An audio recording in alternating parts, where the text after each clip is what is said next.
Why does the black man serve the white man? Why does everything the black man do benefit the white man? Why does the black man say freedom is doing what I want to do? And why is it that everything he wants to do enriches the European? Welcome to the desert of the real.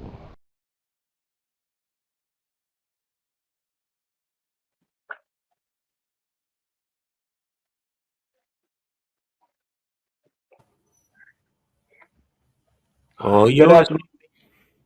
Good afternoon, everybody. This is your brother Deontay Ford. I'm quarterbacking a new show. Well, not a new show, but a new topic. I'm here with the honorable brother, Mr. Holism, and our brother Gaby Gahima from straight out of Rwanda. And today's topic, we are discussing Rwanda, Paul Kagame, and the DRC. And I just want to wish everybody a good afternoon. So, with no further ado, I'm gonna go ahead and kick it off. So, brother Gabby, can you go ahead and introduce yourself to the fans? Tell them where you're from.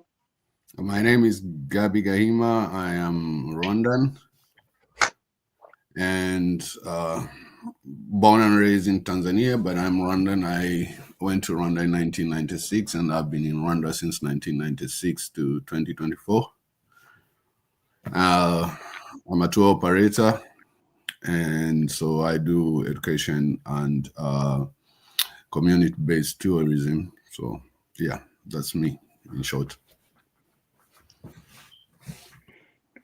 Alrighty. So I'm gonna go ahead and kick off these questions. So the first question I have to ask you is, what year exactly did Paul Kagame come to power? Was it before or during the genocide? There's two ways to look at it. For most of the foreigners, the genocide only happened in 1994. But to us, Rwandan, we understand that genocide actually started in 1959. You have to understand a little bit of history of Rwanda to understand why we say it like that. In Rwanda, before colonialism, we had social classes, which most of the people you'll find they're explaining it as ethnic groups. So technically, before colonialism, there was no money in, like, we didn't use money. Most of the business was barter trade. And in Rwanda, the asset of most valuable was a cow. So we determined who was rich and who was not, determining by how many cows you had. So we were having these social classes depending on the cow, which means those who have cows were Tutsi, those who didn't have cows were Hutu, and we had a small group of fruit gatherers who are called Twas. Now, between Hutu and Tutsi, people would move in these classes. Like, you will get cows, you get rich, you become Tutsi. You lost all your cows, you become Hutu. It was a normal thing. And, right. And we have. And this brings on a second question. Yeah, and I said, and this brings on my second question. So, Hutsis and Tutsis were not ethnic groups; they were class systems, right? No. We used to identify ourselves using clans. We have 18 clans in Rwanda. Yeah. And you find Hutu and Tutsi in all these clans. Now, there is a trick that is very confusing to most of the people, because the word race, the word tribe, the word ethnic group, the word even nationality sometimes, all these words in Kinyarwanda, we use only one word to describe all these words. So we use a word ubwoko to describe all things. Ubwoko can mean race, can mean tribe, can mean ethnic group, but it can also mean a clan. You see? So when people are saying it this way, it's that these clans were the basic form of identification to us, because whether you're Tutsi or Hutu, tomorrow you would lose all your cows and become another group that you was not yesterday. you know. And so okay. this problem came in 1930 because when the colonialists came to Rwanda, they took it that these were not social classes, but were actually ethnic groups. And they even came up with history that these groups didn't even come to Rwanda from the same place, which is not true, because you understand, you can be my brother, like my sibling, and I can be richer than you, or you can be richer than me. And according to their definition, we will go in two different groups. Now, in 1930, when they brought the identity cards, the definition of a Tutsi and a definition of it changes totally, because in Kinyarwanda, a word for a cow doesn't have a plural. So whether you have one or you have 100, it's always a cow. You get that? But when they came, the definition changes from just having a cow to having 10 cows. And there's a very specific reason for that. You know, if my family is a pastoralist family, so I understand that if you have 2 cows and I have 50 cows, we all do the same job. So the way they keep cows there, you got to go and graze them the whole day. So if you have 2 cows or you have 50 cows, you all leave early in the morning and come back in the evening. So the easy way is that you take your 2 cows, put them with my 50 cows, you know, and then you give me 1 or 2 days of grazing. So I rest 2 days, you work 2 days, everybody win, right? Right. So for people who had few cows, which in Kinyarwanda, since cows are cows, whether it's 100 or it's like 2, you will consider yourself a Tutsi because you already have cows. But those cows won't be staying with you at your homestead. You get. So when they came, they realized that there were a lot of people who had cows, but they didn't have those cows at their homesteads.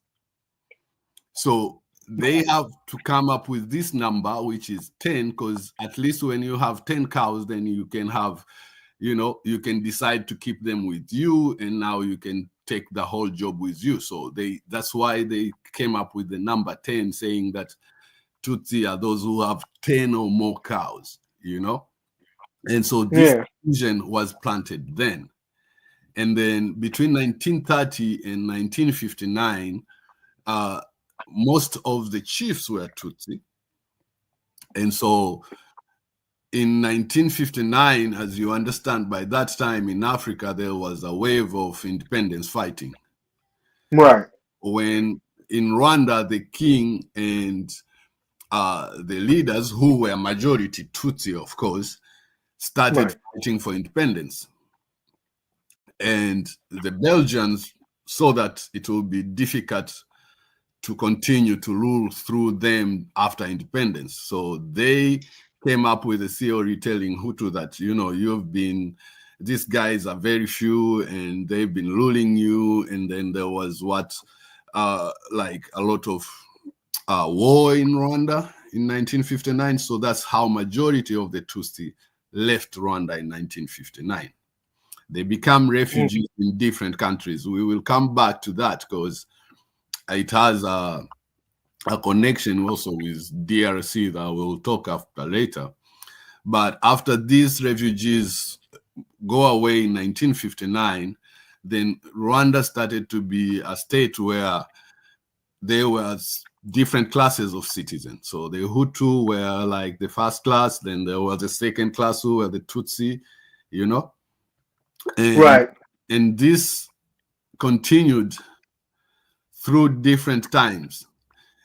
The problem with segregation is that it can start with something, but it never ends with that thing. So people don't understand this, but as much as they say that it was the Hutu ruling Rwanda since 1959, actually there are 2 times still.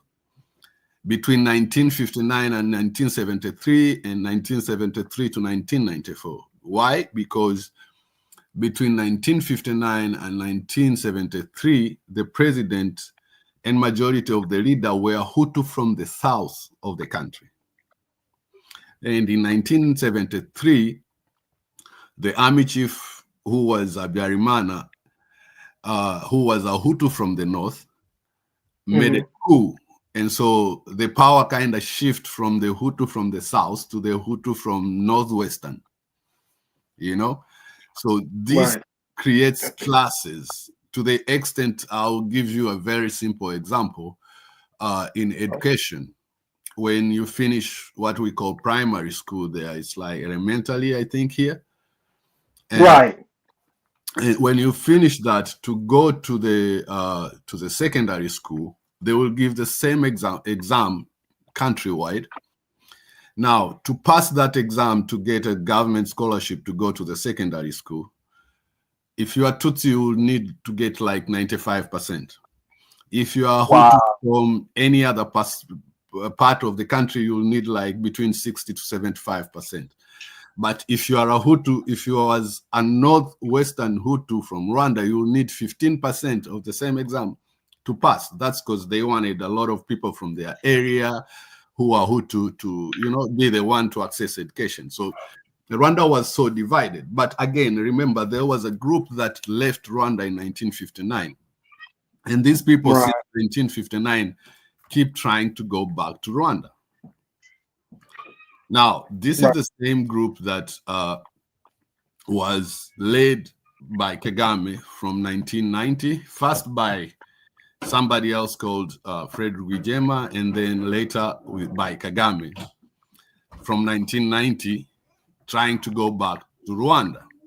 Now, the seed, you have to understand something else, that genocide is actually more of an ideology than anything else.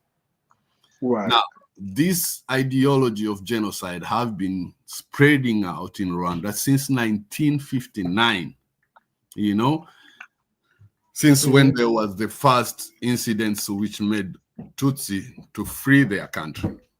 So each time there was, and all the governments, because the Tutsi who went outside, they tried several times. The 1990 attack wasn't the first one. There was one in 1962. There was one, I think, in 1973. And all the time, the Tutsi from outside would try to go back to Rwanda. The government inside Rwanda will go inside Rwanda and kill Tutsi inside Rwanda. If you've been to Rwanda, or if you can visit Rwanda, there's a place called Bugesera, or most people call it Nyamata. At the church, they killed people in 1992. That was before 1994. You understand? Right. Because they were always, each time they were like, the Tutsi from outside Rwanda were trying to fight to come back to Rwanda. The governments in Rwanda would result in killing the few Tutsi who had left in Rwanda. In 1990, when they attacked, they caught a lot of Tutsi and put them to prison for months, you know, saying that they are the one who are giving information to the Tutsi outside, you know, and stuff like that. So this was portrayed as that, but the Tutsi were just trying to go back to Rwanda because they've been outside as refugees for 30 years. And what they were fighting was their right to live in their own land. So Kagame was leading this force. And since 1990 to 1994, they were trying to fight to get to power. In 1993, they signed a peace agreement with the then government of Habyarimana, which was the government of the day in Rwanda. But this agreement didn't sit well with the most extremist Hutus who were in the government. To them, bringing Tutsi to their government and share power with them was reducing their power and was taking their power away. So they didn't like the agreement, the peace agreement that Habyarimana signed. He himself would go to Arusha in Tanzania and sign the peace agreement, but come back to Rwanda and face a lot of pressure, you know, to the extent at one point he said, "Oh, we just didn't sign papers," because he had so much pressure of people who didn't like, who have already benefited a lot from the fact that, you know, it was a tribalistic government and luring by this and also benefiting out of it. So when his plane was shot down, mostly by his only people who didn't like the peace agreement, that's when the genocide started. I mean, there's no way you can explain that they shot a plane today and tomorrow people are started to be killed in villages. I mean, if somebody is your neighbor, you know their life, you know how they're living, you know they're not responsible for shooting down the plane, you know? So you can't just go and kill them. It needs to be prepared. It needs to be something that has been taught for so many years. You understand? To show you that this is the enemy.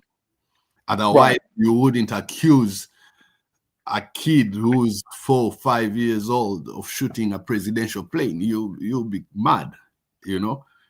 And that's how the genocide was possible. So the genocide happened while Kagame was already in Rwanda, but fighting the government. And the only way the genocide stopped, because if you go and do very little research, you'll understand that everywhere the RPF, which was the force led by Kagame, would capture, then the genocide would stop. The whole international community had run away, you know? So Kagame became the leader of the force that stopped the genocide in Rwanda. And that's why to many of Rwandans, he's a hero today.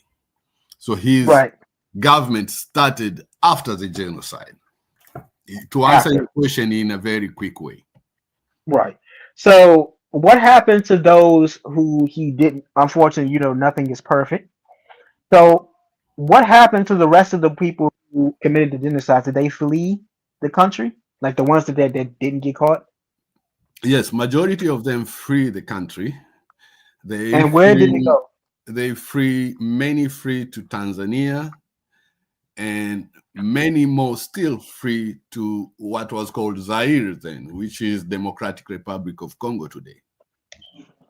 Okay. So the DR, I'm pretty sure. What was Tanzania's response when they saw the fleeing rebels? Did they kick them back out of the country, or?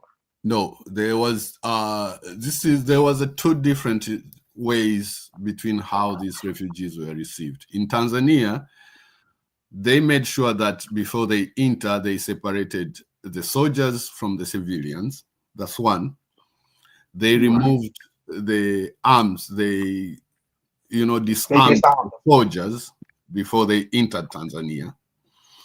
And in 96, after there was peace in Rwanda, Tanzania encouraged those refugees to go back to Rwanda. And it was a success because they returned in big numbers to the extent the refugee camp that was in Tanzania was closed. It was at a place called Benako, and it was closed. Right.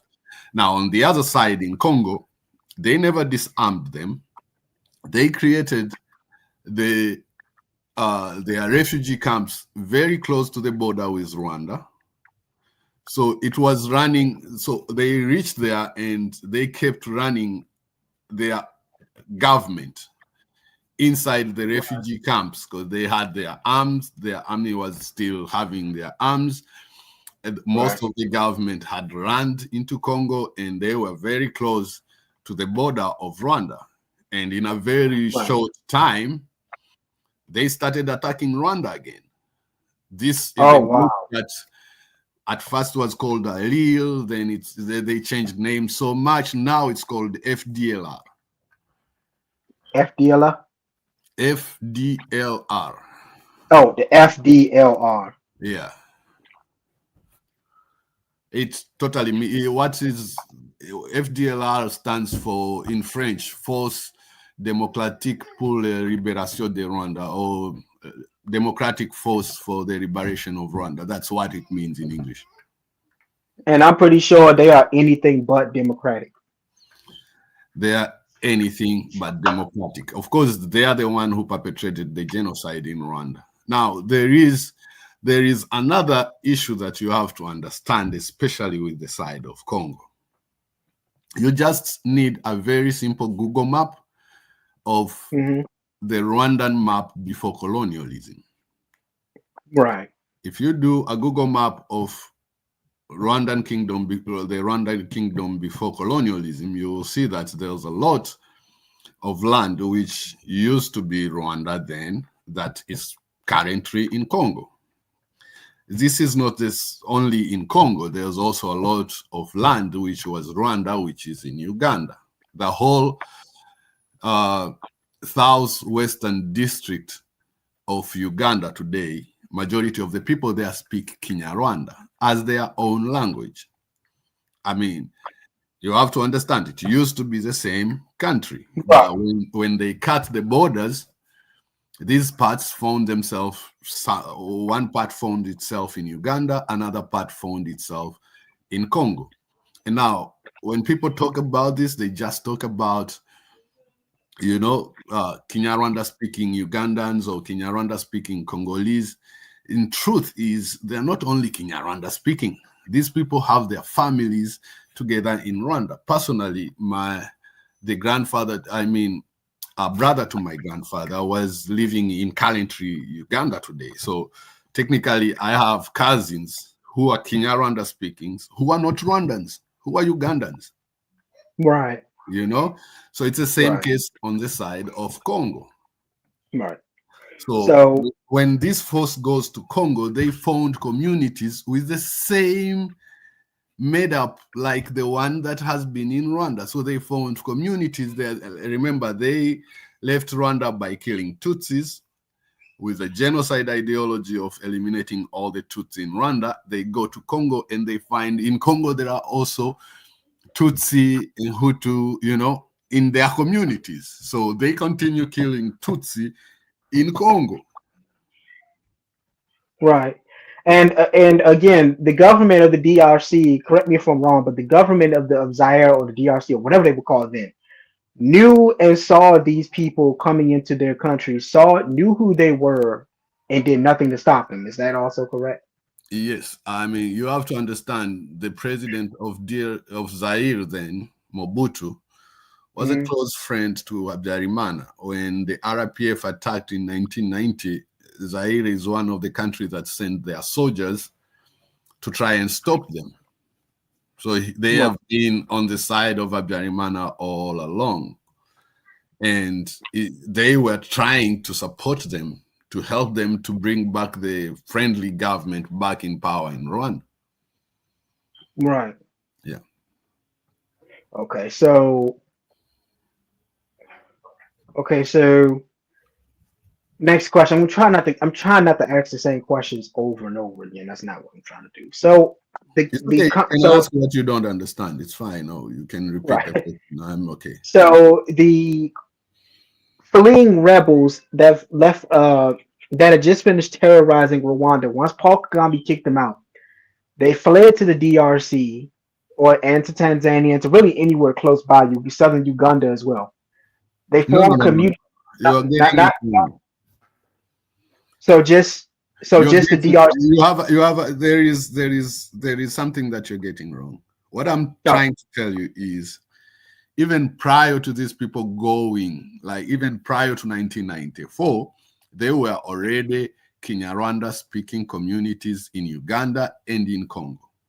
Those have existed just because of the border cutting that left them or made them find themselves into these countries. They were the part of Kingdom of Rwanda then was cut and goes to Congo, and another part goes to Uganda. Now, in 1994, when they fled, they went to Congo, finding this community have already been there for generations. Okay, I see what you're saying. Okay, so again, in these rebel groups, once they fled, they then started. From what you're saying, it sounds like they started communities in these countries, like right on the borders, right of the same country they're running from, right? Yes, but you have to understand the ones who fled, the genocide perpetrators, were refugees. But the communities they found there, which had the same made up like the community which were in Rwanda, were Congolese citizens. They have been there all their life, you know? Right. Okay, I'm Yes. just making sure we gotta understand that part. Okay, so and I'm going to assume as an it's like the land that they're on, because I'm trying to get into the part where we ask about the Coltan mines and all that other stuff. Does Rwanda have Coltan mines like the DRC? Not like to the same amount as DRC. Like, do they have them at all? I beg your pardon? The what is it? The Coltan mines, the stuff that they're mining in the DRC. Rwanda also has that same resource, right? Yeah, you have to understand one thing. The Coltan is to me, it's a very funny subject because most of the people talking about Coltan really understand nothing about Coltan. You know, one, I'll just tell you this: Coltan, you can fact check this, okay? Because Coltan is becoming Coltan everywhere. Everybody's talking about Coltan, even people who don't understand anything about it. Coltan is actually columbite tantalite. So it's a tantalum. Yeah, I know a little bit. Very few people know that. They think Coltan is a specific kind of, mineral that is different. Okay. And I was talking to someone about Coltan a few days back. And that's how I found out that people don't even understand about what they're talking about when they're talking about Coltan. The real magic behind it to them is that Rwanda is the biggest exporter of Coltan in the world. That's where the magic is, and that's what is creating a lot of trouble. Okay. And I'll tell you this. One, you have to understand, geology doesn't have passport. You can't tell me that rocks that are below the surface and have been there for millions of years follow the political borderlines that was created 150 years back. It's weird to explain it like that. Right. And I can see and you can see from this conversation, like where these kind of weird, these things are coming from. Yeah, those regions are same. They have the same soil texture. They have, on that particular part, there are volcanoes of which are in both countries. Nobody tells you that, okay? Right. So the bottom line is, to shorten this up for the slower people, the same exact resource that we're talking about, the same things that are in the DRC are also in Rwanda.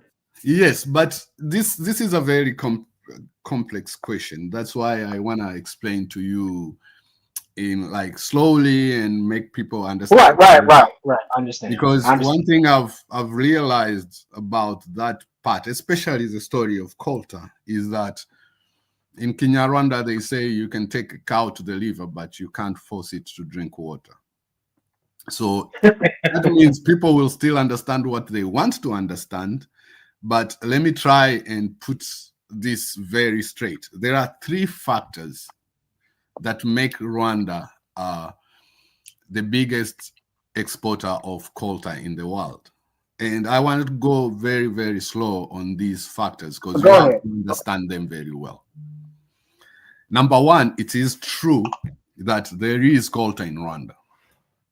Now, one thing you have to understand is in Rwanda, they use technology to mine this Coltan. You need electricity to mine, to use this technology to mine, and a lot of it. Okay? So mining Coltan using electricity actually and using technology makes it easier for you. You have to understand something else. Most people think that you just mine and get a finished product. That's also wrong. When you mine Coltan, you get a raw material for Coltan, which means it's Coltan mixed up with a lot of other sand and soil that you really don't want. Right. Okay? Now, if you use technology the way they're using in Rwanda, by mining it, you get between 40 to 60%. So whatever you're getting below the ground is around 40 to 60% coltan, and 60 to 40% soil and stuff that you don't want, which is not coltan. Okay, so that's a raw material that you get. The same thing in Congo on the other side, because Congo is way bigger than Rwanda. We have to agree to that. Right. So in Congo, they still use traditional methods. Now, when you do traditional methods, what's happening is you're including a lot of impurities. Most of the coltan found in Congo, because it's mined in a very traditional way, it's only between 20 to 28% coltan and 72 to 80% soil dust. Now, the story is actually Congo needs Rwanda. Why? I'll explain that. In Rwanda, they invested in a coltan extraction facility. So technically, you got to mine it, take it to the extraction facility so that you get pure coltan. You get removing all those percentage of impurities that I've told you. Yeah. You understand? So now, one, it's true that in Rwanda there is coltan, but it's not that much that would make Rwanda the biggest exporter of coltan in the world. Now, in Congo, though, there is also coltan that they are using this traditional method, but you have to understand it will be more expensive for you. One, there's no road connecting Eastern and Western Congo. There's no road. And even the roads connecting it to other parts of the world, most of them are featuring in the world's most dangerous roads. If you go to YouTube and check world most dangerous roads, you'll find out that those people do like at least one segment in every country. In Congo, they were doing those segments by regions. So if you're transporting coltan in Congo, which one, it's very far, two, the roads are very bad, and there's actually no road connecting Eastern and Western Congo. Oh, Jesus Christ. I didn't know that. So the closest port for people who are mining coltan in Eastern Congo are ports of Dar es Salaam and Mombasa, which means you have to go through Rwanda or through Uganda to access those ports. Oh my goodness. Now, the issue is, let's put it in perspectives. It's either you get that coltan from Congo, which is only 20 to 28% coltan and 80 to 72% impurities, and transport it through Uganda where you won't find an extraction facility. Continue to transport it up to the port when it's still raw material, okay? Right. That means for every ton, every 1,000 kilograms you're transporting, you're actually transporting only between 200 and 280 of pure coltan. It's not processed yet, remember. Right. That way, you won't make any benefit. It will be a very big lose. Another way you have is to get it, take it to Rwanda, have it purified and extracted, leave the impurities there, only transport from there to the rest of the journey to the port when you're transporting pure coltan. You get it? It makes sense that now you're only transporting what you want to sell to the world market. Now, the coltan in Congo is mainly mined by small miners. All these miners want to maximize their profit. So they have to, if you want to maximize your profit, it's like you can't keep transporting 72 to 80% of impurities. Makes sense, right?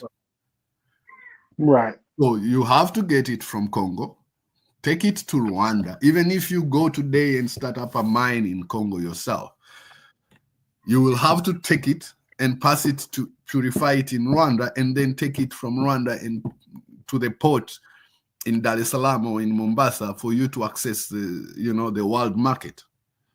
Right. Coltan is not a mineral that you take maybe like gold. You take a kilo and go and sell. You need it in bulk. You can't transport it in planes. You need to take it through ships. It's not like a diamond where you can take few small pieces that measures 500 grams and make a lot of money. It doesn't work like that with gold. Right. Yeah. So the M23 rebels, because we're going to keep going for the fans. For the M23 rebels, they are not. People are saying that they are actually a Rwandan group and that Paul Kagame is giving them weapons. Can you kind of like clarify, like go into detail of who the M23 rebels are, what they're about, and how they are getting these weapon caches? Because there's a lot of mixed. I'll tell you this. Remember, I told you that the group that left Rwanda in 1994 went to Congo and find the same societies of people that like the one they have left in Rwanda? Yes. And they started killing the Tutsis there? Yes. Now, the Tutsis in Congo, once they saw that these groups were coming and killing them, and remember I also told you that genocide is an ideology. Yes, it is. So once they go to Congo, they spread this ideology. If you go on X right now and search somebody called Bitakwira, he's a Congolese member of parliament, and listen to what he says, where he says every Tutsi is born a criminal, you will understand that this hate have already spread over there. So once they started killing people in Congo, that's how the Tutsis there stood up. This is not the first time the M23 is fighting. Right. What you have to understand is, in the Eastern Congo alone, there's between 200 and 250 different rebel groups. M23 just happened to be the most strongest one. But the most what one? You went out. What did you say? The most strongest one. Oh, okay. But there are so many groups, and they're all fighting for different reasons. So, I like the way the computer works. It's, for it to say that a certain fact is true or not, it verifies or it tests it through a different facts, right? So let's accept that M23 is, for the purpose of understanding, let's accept that M23 is supported by Rwanda. Who support all the other 200 and 249 rebel groups over there? Nobody will answer you that, right? Yeah. Another thing is, in Eastern Congo, there is 18,000 strong UN peacekeepers. 18,000 strong. They've been there for more than 25 years. They're spending $1 billion US every year. Okay? How did they fail to bring peace? Because they're not trying to. Not only that they're not trying to, it's because the problems that are there that are not causing peace are never getting solved. Now, get to M23, for example. Why they're even called M23? M23 means March 29. In 2009, there was a group before M23 called CNDP. Now, this group was fighting for the rights of the Kinyarwanda-speaking communities in Eastern Congos. Remember when I told you that these people went there, the genociders who moved from Rwanda to Congo, they started killing them. That causes an influx of refugees. There's more than 100,000 Kinyarwanda-speaking refugees in Rwanda. There's more than 300,000 Kinyarwanda-speaking refugees in Uganda, who fled from the killings of these people who were, killing there. So these people, when they started, they started the CNDP to try to get to their homeland and have peace and everything. They signed a peace deal with Kabila in 2009 on March 29th. One of the biggest agreements that they had to share with one of the agreements in that was to make sure that all their communities that are refugees in Rwanda and Uganda return to Congo. That never happened. So wow. So the M23, the reason they are calling themselves M23 is because what they've agreed with the government in Congo was never fulfilled. That's why they call themselves the name of a date that they signed a peace agreement with the government of Congo. For the government of Congo to sign this peace deal with them, then it means they agree that they are Congolese. It's simple as that. That's why they fought in 2012, and they lost. But again, they came back in 2021. Now, when they came back in 2021, where did they get to Congo from? It's weird that people are saying it's from Rwanda, because these people, their first city that they attacked and captured was Bunagana. Bunagana is on the border of Uganda and Congo. It's more than 50, 60 kilometers away from the border of Rwanda and Congo. Right. Definitely, the group that attacked this time around was from Uganda and not Rwanda. Everybody knows that. But wow, and everybody knows that, but that's not being reported. Don't you think that that's crazy? Yes, because to be honest, the real people who are benefiting from those minerals are not even mentioned. So they need a scapegoat. Both Congo and the people who benefit from those minerals need a scapegoat. Why? Because Congo is technically, like, nobody says this, but it's technically a failed state. You don't need to check a lot of stuff. As I told you, go check the most dangerous roads. You will see so many about Congo. Go check the school system. Go check the health system in the villages in Congo. It doesn't reflect the wealth they claim to have, or the wealth that they have there.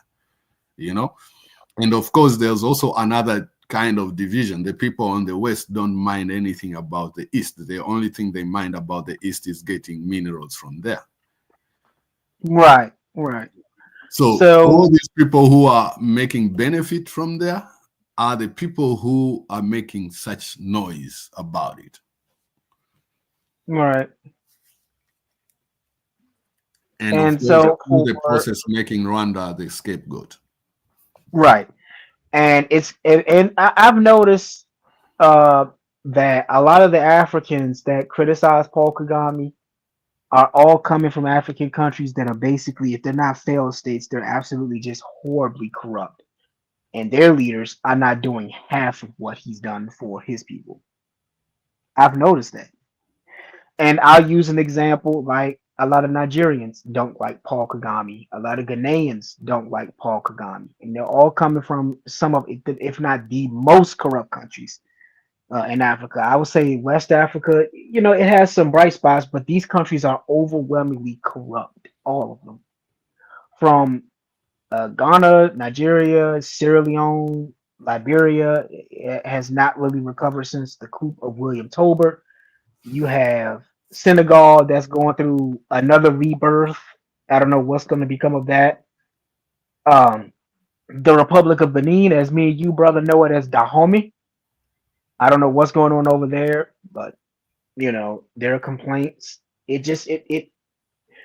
All these Africans that are criticizing Paul Kagame, they're all coming from countries that are either massively corrupt or very just behind, or if they are developing anything, it's how can we say it's 50-50 at best, whereas Rwanda is one of the cleanest countries on the earth, even cleaner than the United States, and they have universal health care. And another thing I wanted to bring up, I find it very strange that Paul Kagame is being called a despot. He's this and that. You know, when he's making deals with the United States, with healthy trade deals that benefits both sides, but nobody's criticizing the failed leadership of the DRC for literally trying to sell their country to the United States. Nobody's doing that. So, you know, it's real weird to me how Paul Kagame is a despot for signing a healthy trade deal, but the DRC is not getting any criticism for literally trying to sell out their country to Donald Trump. That is just absolutely, you know, a massive, you know, just a massive miss, if I may say so. Because the people from not just you, but some of the other Rwandans that I've spoken to, I don't hear too much negative about Paul Kagame. Sure, there are disagreements, but I don't hear anything negative being said about him. To be honest, there's not to say that he's an angel. He's a leader. No. Yeah. And most of Rwandan, he's a hero. We see him as the symbol of unity. You know, we see him as somebody who stopped the genocide. This he has done, you know, and we see him as somebody who brought very much development. I mean, there's no country that has made the steps that Rwanda has made in the last 30 years. Right. That's something that everybody can see, you know? Yeah. And I saw somebody asking if we see Rwanda as a true country or a fake country that was made by Europeans. I saw on the comments, which it's also funny to me because actually most countries in Africa were made by, they are countries, but they're not nations. There's several nations in same countries in Africa because all these countries were made up by, you know, Europeans. They're the one who put the border. But unfortunately for Rwanda, it's a nation. It used to be the same kingdom even before colonialism. So it's a nation. It's both a nation and a country.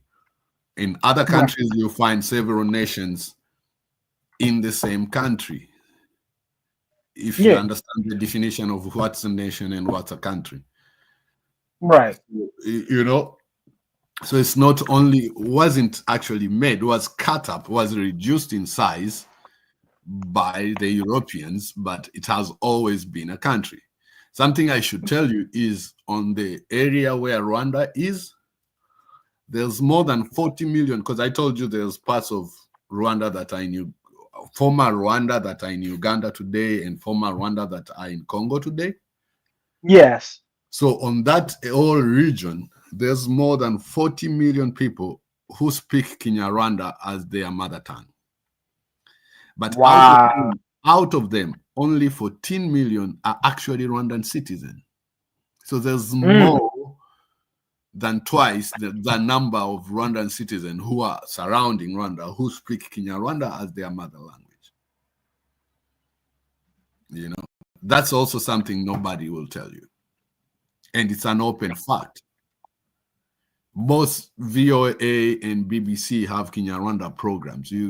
Those are two big media groups to have a program in a language that's only spoken by 14 million people. You need to be more than 14 million people. You need to be spread in different countries for them to even think to have a program in that language. I agree with that one. I see what you're saying there. So, yes, it seems like Paul Kagame is not even involved with what's going on. But I do know a while back when I asked you this question about these topics, you said he placed troops on the borders of Rwanda to protect from any incidents, shall we say, that may occur with these groups fighting each other. I'll ask you a simple question about you. That. I'm not a politician, so sometimes I see things in the eyes of a layman, and sometimes I like to put stuff in the eyes of a layman. Okay. Right. In Congo, there is 100,000 Congolese soldiers. Okay. I already told you there's 18,000 UN peacekeepers. Right. There's close to 5,000 Sami DRC, which is a SADC force, you know? Right. There is close to 5,000 FDLR. Right. There is 20,000 of militia that was formed by the current president of Congo, and technically by grouping all the other rebel groups to fight M23, which is very funny in itself, because imagine a government where there is more than 200 different militia labor groups fighting, and then all of a sudden there's one group that's fighting, and the president's solution is to call out all these rebel groups, call them Wazarendo, which means patriots. They were rebels yesterday, today they're patriots, and group them to help you fight this rebel group. So there's all those ones. There were more than 1,000 mercenaries. Nobody is talking about mercenaries. They left on broad daylight. There's videos, there's every stuff about it. Nobody is talking about them. In international law, a country is not allowed to use mercenaries. Now, imagine all these soldiers who are just across your border lines. Won't you need security on your border lines to make sure that that chaos doesn't cross over? Yeah, I do. That I'm agreeing with that decision. Yes. Yes. And again, funny fact, all this number, close to 150,000, right? Yeah. I'm making noise or claiming that there's 7,000 Rwandan soldiers there. So technically, do the math. It means like every one soldier is fighting with 21 soldiers, and you're still losing. I told you I'm looking at it as a layman. Right. You're right. For every one soldier, there's 21 soldiers, and you're still losing. Makes no sense to me. I don't know for other people. It sounds like he's letting them just be there. Like he's using them to protect himself from or maybe he's just incompetent. Yeah, I mean, as I told you, they're failed in so many ways. Congo has more than 450, I think 470 something members of parliament. Do you know how much money a member of parliament in Congo make in a month? No, I'm not sure. $21,000 in a month. That's correct. Do you know how much a soldier in Congo get paid? No. Between $50 to $70 a month. You see, those are facts. You can fact check them. You know. Now, that's the situation. That's the reality. Those are things nobody will tell you about.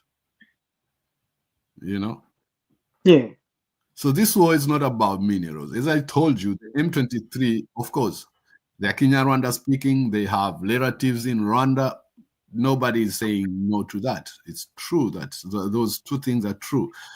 And the fact that they are speaking Kinyarwanda and that it's known that they have relatives in Rwanda as much as they are Congolese, Rwanda a scapegoat each time they are fighting for their right, even when people know and understand that they attacked from Uganda. Like this time around.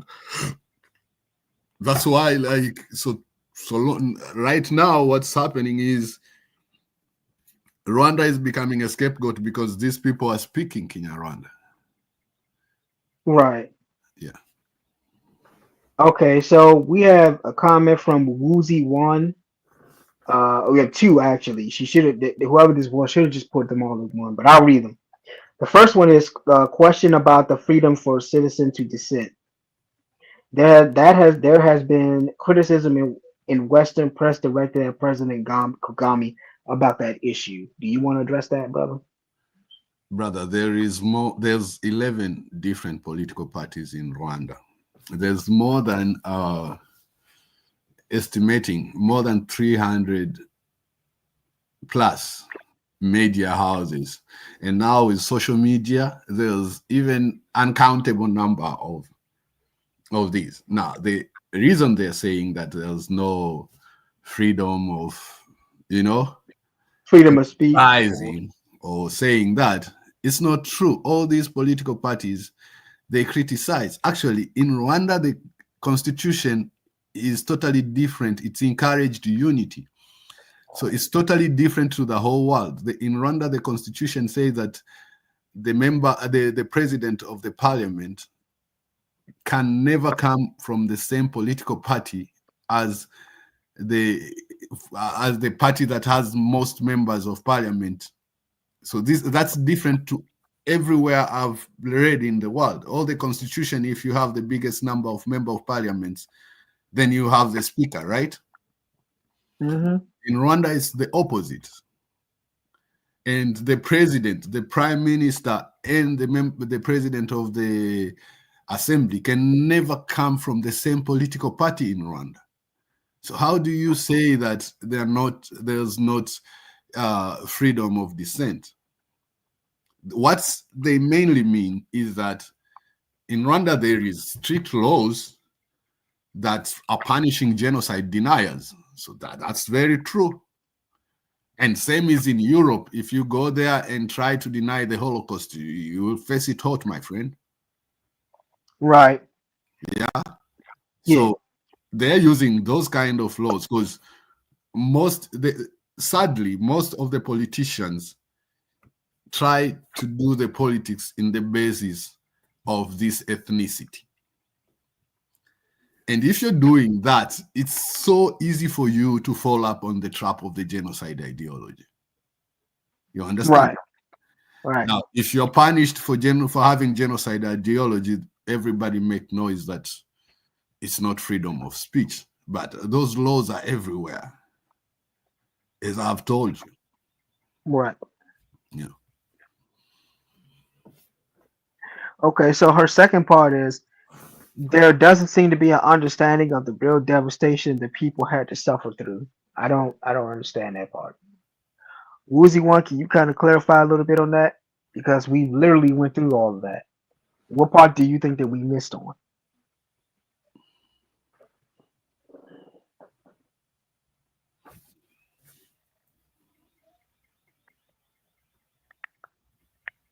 What I can tell you is, of course, people are suffering, my friend. Nobody wants people to suffer. No, nobody does. Nobody wants people to suffer, but people are suffering. But when there's a war, people always suffer. Something else that people don't try to look, especially going back to the question of Coltan, right? Mm-hmm.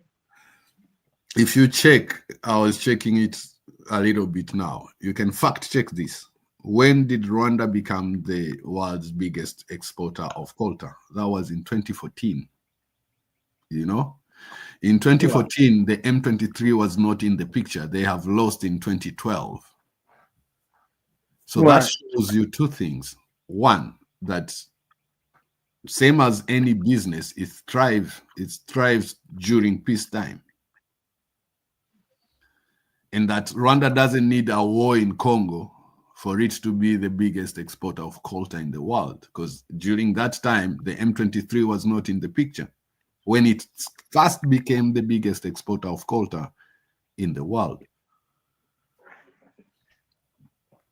So that's a fact. You can check it. I mean, nobody goes to change facts on 2014 today, you know. Right. So I have a short question. Okay, what is the plan for succession involving Paul Kagame? Like once he eventually steps down or leaves power. However, because I know, that has to be, an important thing because he's keeping that country stable. And you want to say like even after he's gone, the next person going to come in. You want to see if they're going to continue those policies that have cleaned Rwanda, that have turned it into a gem in Africa. I mean, Paul Kagame doesn't, I mean, he is a person, he's a leader, and he's a very good at it. But Paul Kagame lead through RPF. RPF is a big party, is a very strong political party.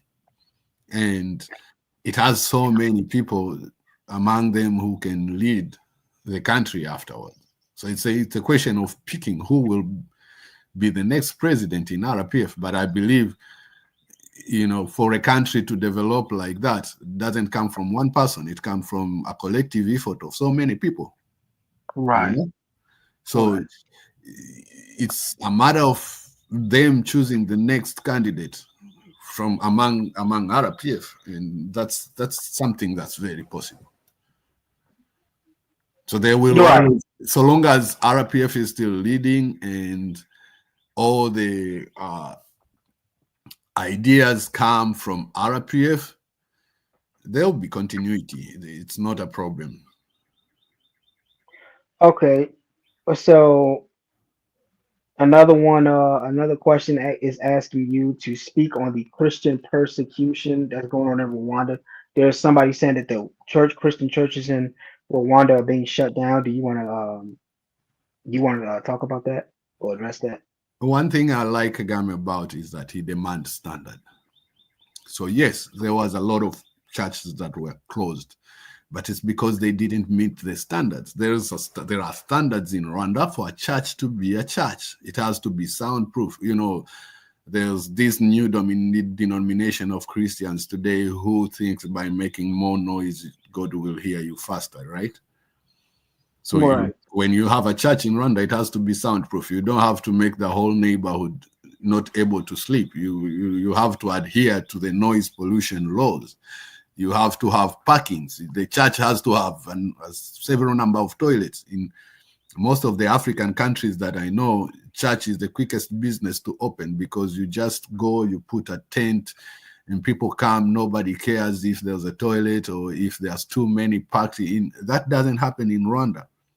So they didn't close all the churches, of course, because not all of them, some of them were up to the standard. So if they close your church, they close it so that you build up, can make renovations. You meet the standard.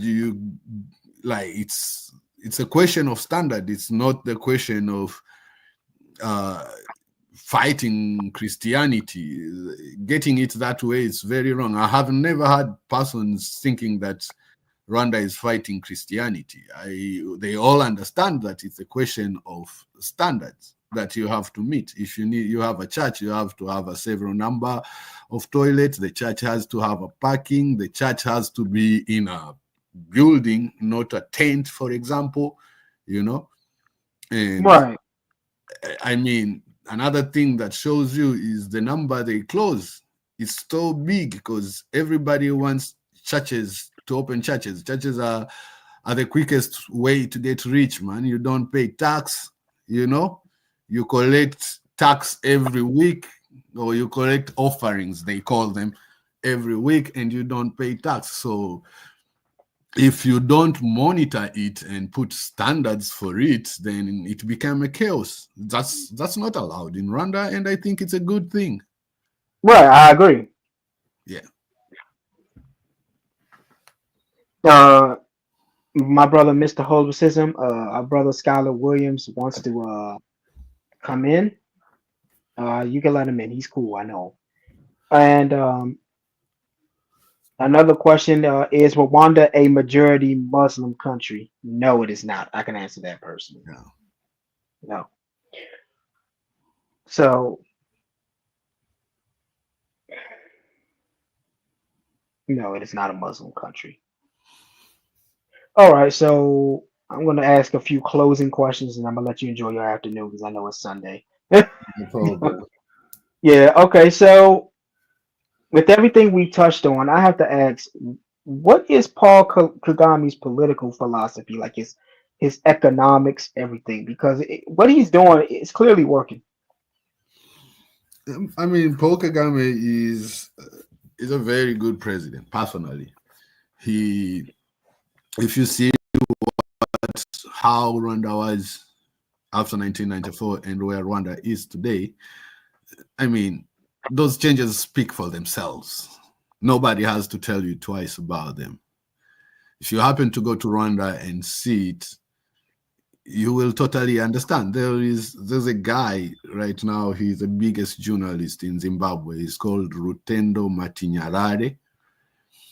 And this guy has been a very big critic of Rwanda and the politics of Rwanda by doing what most of the critics are doing, like, just reading from other critics and then absorbing that and believing in it, never being to the area, never see the things by yourself.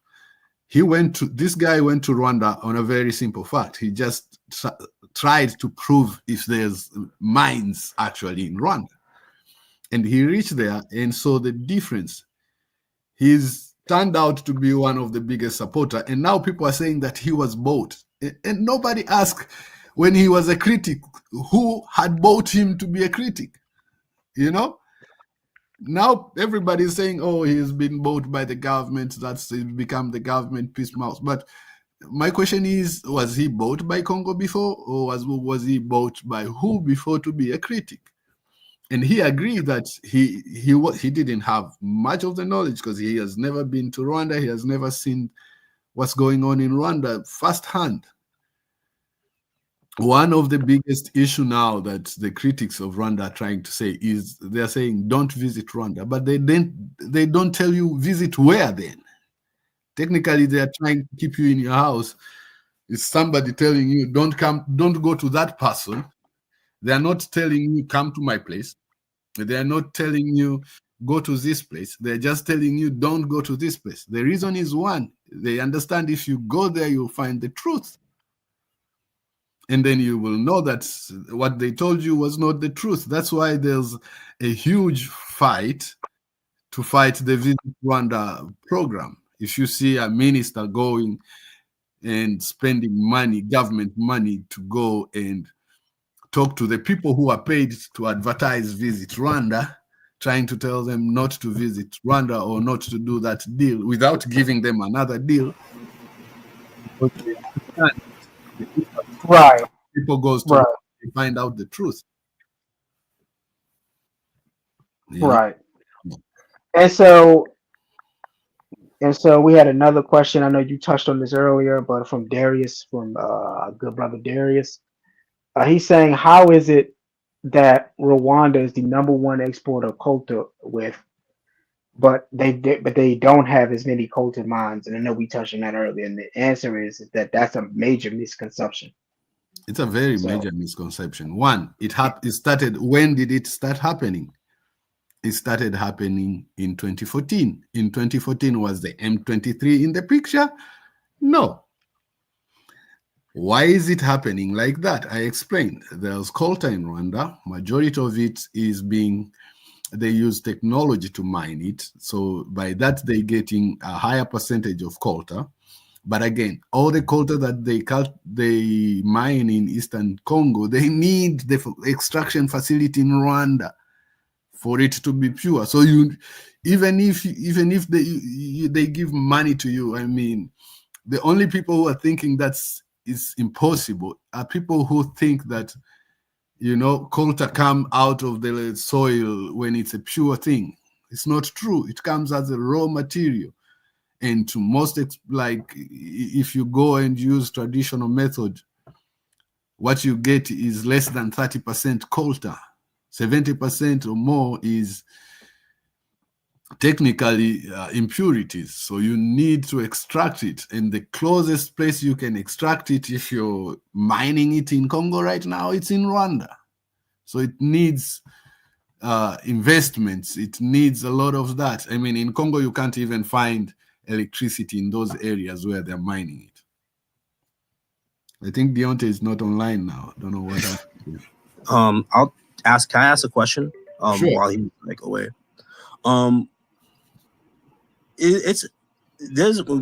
What's not really talked about is like the money connection. Who do you say you speak from it from like a layman's point of view, which I appreciate. Where's the money connections between the Hutu extremist groups and the current Congolese regime in Kinshasa? and the Western mineral interests? I mean, the Western mineral interest is where all the mineral end up. So we all know that. Coltan specifically is being made noise about now because the world is moving to, electric cars, more mobile phones, and they all need Coltan because it's a good capacitor, like electricity conductor, and it has a highest melting point, so it can work well in those capacities. But of course, these Hutu militia who are in Congo, the genocide regime, are now part and parcel of the government of Congo's army. There are a few who were caught by M23 and they were brought in Rwanda dressed up in Congolese army uniform. So it's all becoming a whole part of it now. Like the Congolese government is using them to fight their wars. And, of course, they are telling them that you help us fight the war here, and then we will help you go and fight your war in Rwanda. And that's why it's bringing a huge problem for Rwanda because, as I told you before, you can't have all those groups of armies right across your border and expect to have peace. You have to fight them or make sure that, that kind of chaos doesn't cross your border. One more question, and this is to piggyback off of what I've asked you before. I just want to go back a little bit. You mentioned before that the concept of the Hutu and the Tutsi is more like it's more socially fluid. So, like, if you are, for example, a surgeon, and you say you just on a whim you want to become like a fisherman, you can change your profession that fluidly, and it wouldn't be a problem, and vice versa, right? So let's say you're part of the intellectual class, they'll call you a Tutsi, but if you want to be like go to like a blue collar profession, they'll call you a Hutu, and it can go back and forth. Is that correct? Well, going back and forth kind of stopped by 1930 when they put the national IDs. It was possible before 1930 because then if you have cow, you become Tutsi. If you lose your cow, you become Hutu. But after 1930, once they set up the IDs, everybody took whatever was on their IDs. So it's more. Yeah. It was more fluid before the Westerners came. Yes, it was more fluid before the Westerners. So technically, right now, the Tutsi are Tutsi because their grand or great-grandfather had cows. The Hutu are Hutu because their grand or great-grandfathers didn't have cows. So if we're putting it like that, right? Is there really any physical difference between? This is redundant, but is there no physical difference between a Hutu and a Tutsi? Personally, I'll give you a proof about that. Okay, if you go and read about the genocide, you'll find out that during the genocide, killers needed to ask you for your ID, which had whether you're Tutsi or Hutu, before they kill you. They will ask you for your ID. That in itself show you that there's no differences. But of course, it was all arbitrary. Yeah, yes, but of course, in stories they will tell you Tutsis are tall, Hutus are short. Personally, I've seen both. I've seen Hutus who are tall. I've seen Tutsis who are short. If you don't know them, you won't know them. Yeah, Gabriel, you're kind of right on that too. That lady, I forgot her name. She's like close to Paul. She's like black. She's very prominent. I don't know her name. Her brother was killed in the genocide against the Tutsi. I forgot her name. She speaks French. Like, she's very up there in the RPF. Basically, I thought she was. I don't know. She said her brother is Tutsi, so I guess she's Tutsi. She's very dark skinned, very very Bantu looking. So I guess people say like Tutsi like Somalis and Ethiopians, but I can't really tell the difference between someone like her and someone like Paul Kagame. like the Hamitic theory. People say Tutsis are like Somalis and Ethiopian, but you know, you're right. I'm gonna look up her name real quick. Yeah, that's Those what. are Yeah, yeah, myths. Those are myths. I'm yeah, telling you that Deontay. even the killer during the genocide, they needed your ID before they decide to kill you or let you go. So even the killers themselves, if they didn't know you, know your family, and like most of the killers, of course, were neighbors, were people who knows you, and they will know your family. They'll come to hunt you because they know you. But if in case you manage to escape from the place where they know you and go to another place, they'll need your ID for them to know who you are. That's because even ourselves cannot tell. You know, there's those resemblances are just made up.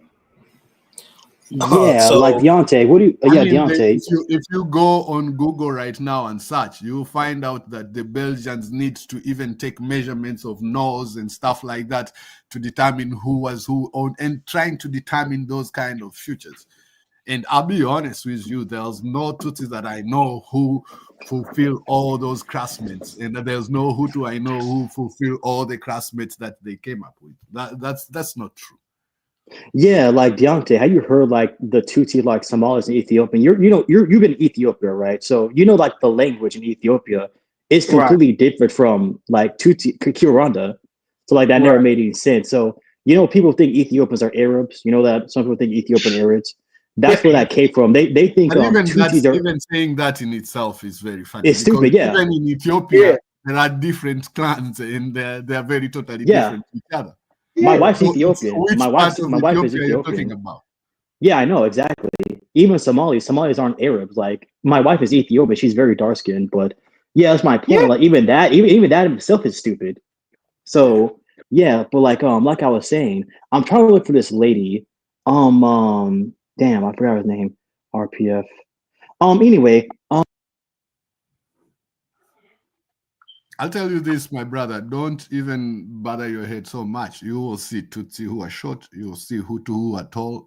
You will see those. If they bring you 10 people and put them in front of you, even a Rwandan will fail to tell. If you don't know those people, don't know their families, and don't know their lineage, even Rwandans won't get 6 out of 10.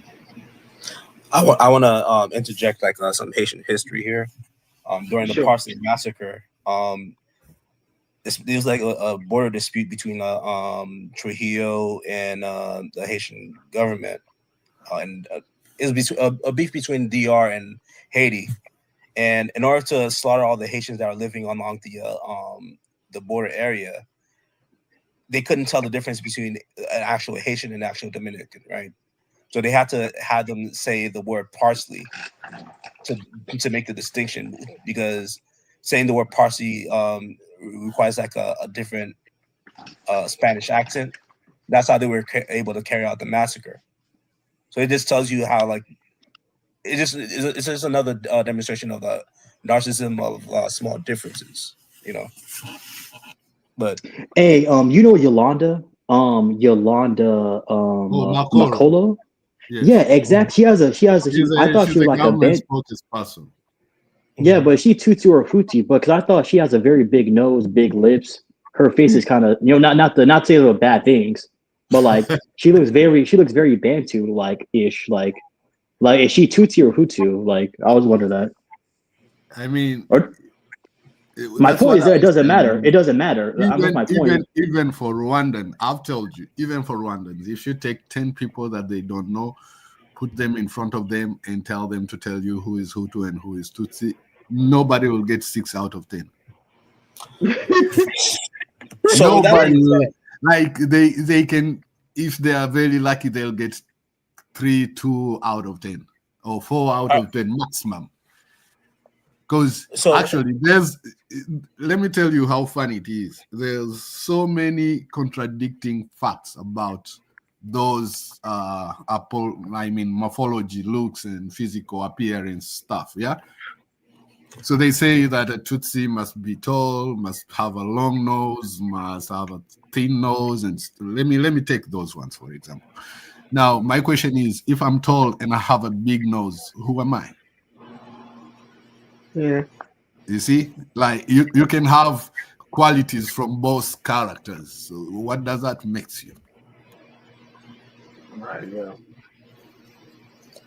Another question I have, right? Since we can't really tell the difference between the Hutu and the Tutsi, is it plausible that the slaughters that are happening within Eastern Congo are being conducted by the Hutu extremists? Of course, they are. I mean, now they have spread, and they're attributing it to like the Tutsis. Yes, that's why there's the M23 fighting. I see somebody again asking about Rwanda being the major exporter of coltan. I believe they are not. They were not there when I explained this before, but I think you can always post this and they can listen to what I said. I think Darius was asking that. But of course, you can reiterate if you want, just to clarify. I mean, I've already said it. 3 factors. One, there's Coltan Rwanda. At least the Darius understand that there's Coltan Rwanda. That's good. Number 2, Rwanda has invested in the extraction facility. I mean, people need to understand that coltan is, when you mine it, you don't get it as pure coltan. It comes with a lot of impurities with it. So you need an extraction facility.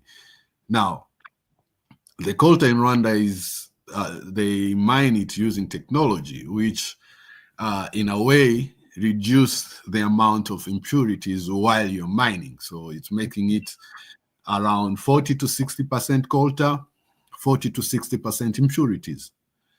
In Congo, they're using traditional methods. So they're getting around 20 to 28% coltan, 72 to 80% impurities. So if you're transporting Congolese coltan right now,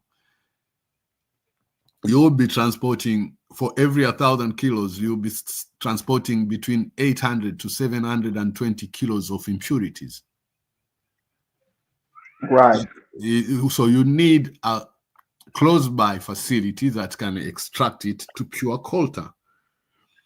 Now, there's no road connecting Eastern Congo and Western Congo. There's no road at all.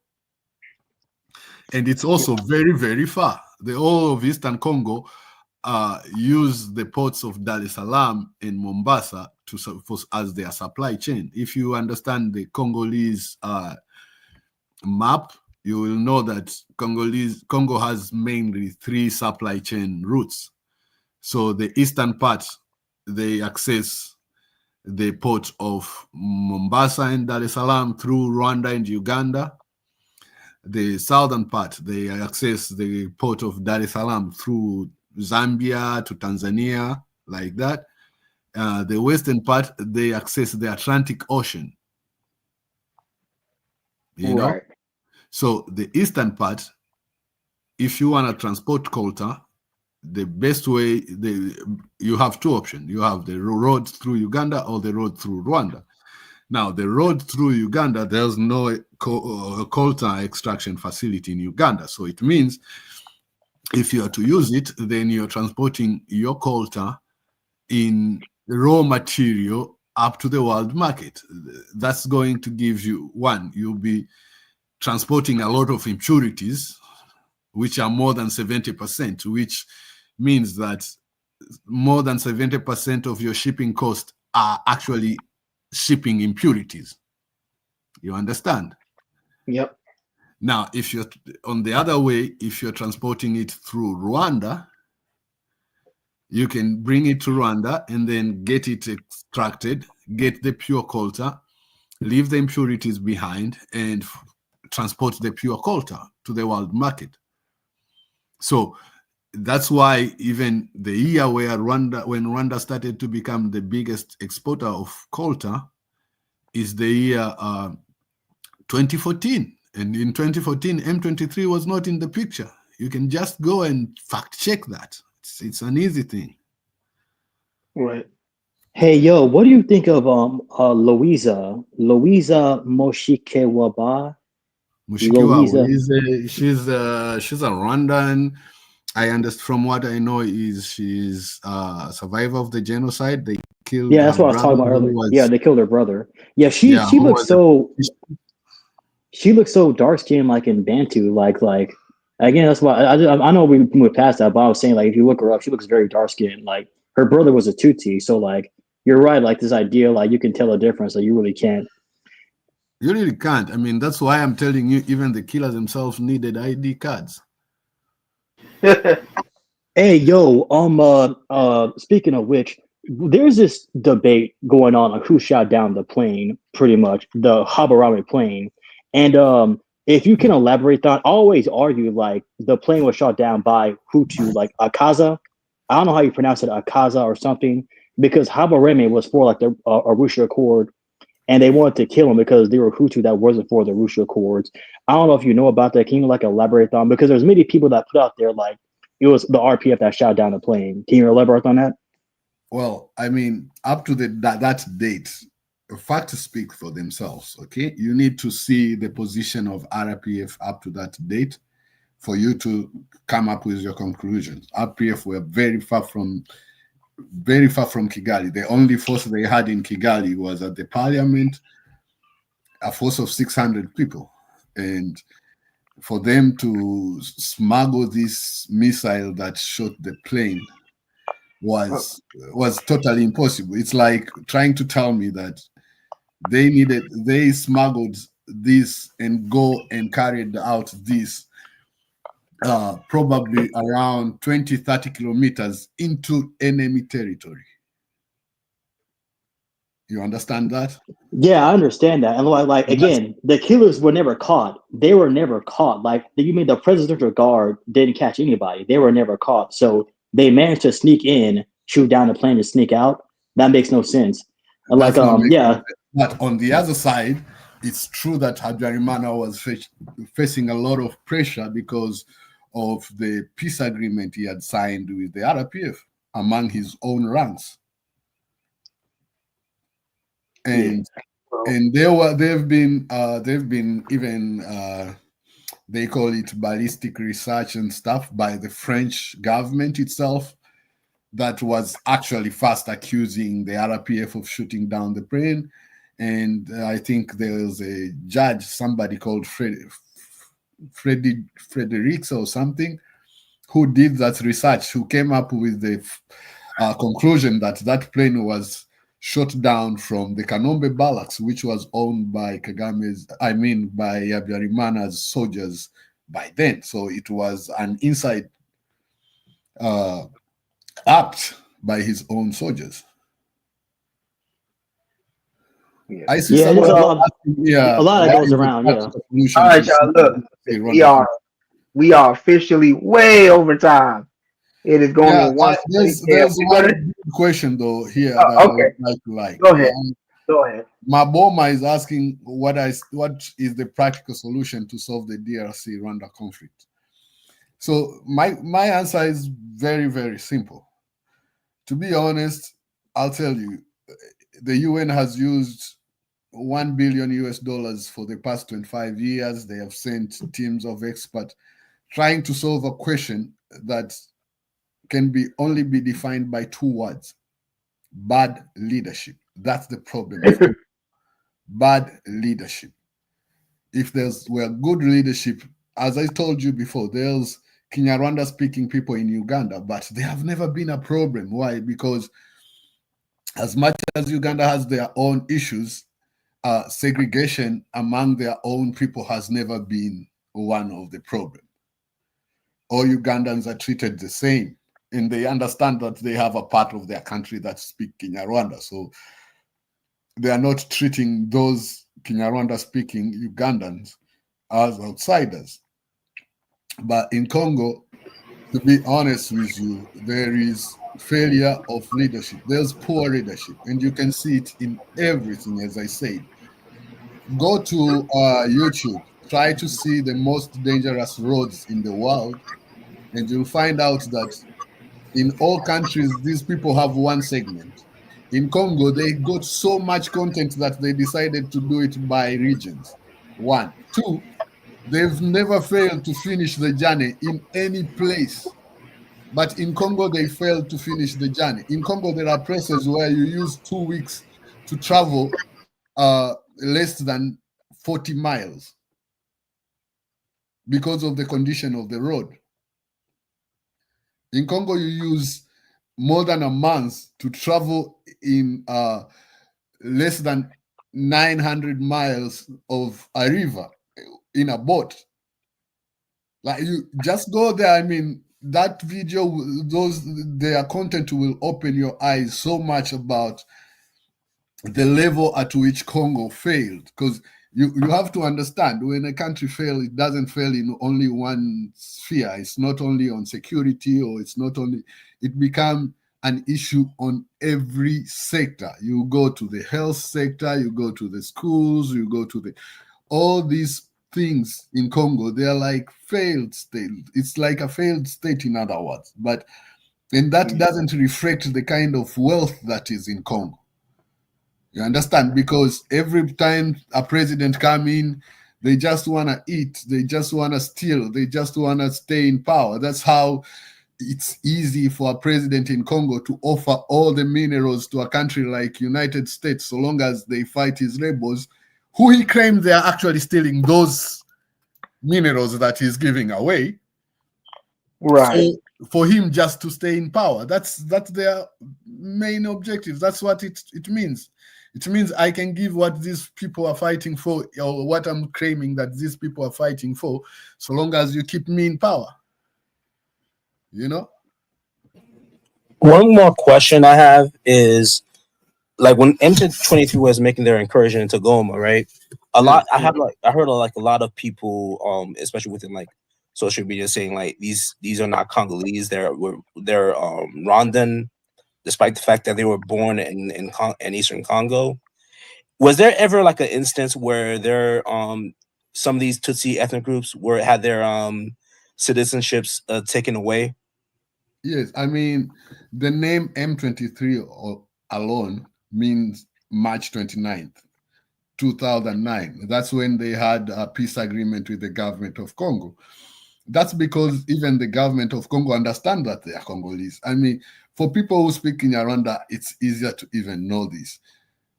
Even the names of the places in Congo are in Kinyarwanda. You know? Ruchuro is Kinyarwanda. Masisi is Kinyarwanda. Like, you can't have, you have a biggest volcano there. It's called Nyiragongo. Nyiragongo, it's a Kinyarwanda name. You know? Just outside Goma, there's a hill called Kanyamahoro. That's Kinyarwanda name. You know? So these places, as I told you, if you just Google the map of Rwanda before the colonialism, you will see that these places were part of the Rwandan kingdom. Right. You know? So these people they speak in Rwanda. Yes, they may have families in Rwanda, true, but they've been in Congo all their lives, more than 400 years back. Right. Yeah. So it's very weird. I mean, you need to see something else that's very funny. The last king of, the king who died in 1959, is called King Mutara. He was born in Masisi, just because his father had a wife there, you know, because it was part of his territory. You know, those are things you just need to Google. It's information on your fingertips. Right. Yeah. Well, y'all, we are way over time. That's all the time we have for today. I know it's Sunday. I'm gonna let everybody enjoy their, rest of their Sunday off. For the brothers that'll be there, I'll see y'all in the Discord later this evening. And with that, I want to wish everybody a good, safe day and a good afternoon. Peace. We are out. Thanks so much. Peace. Thank you.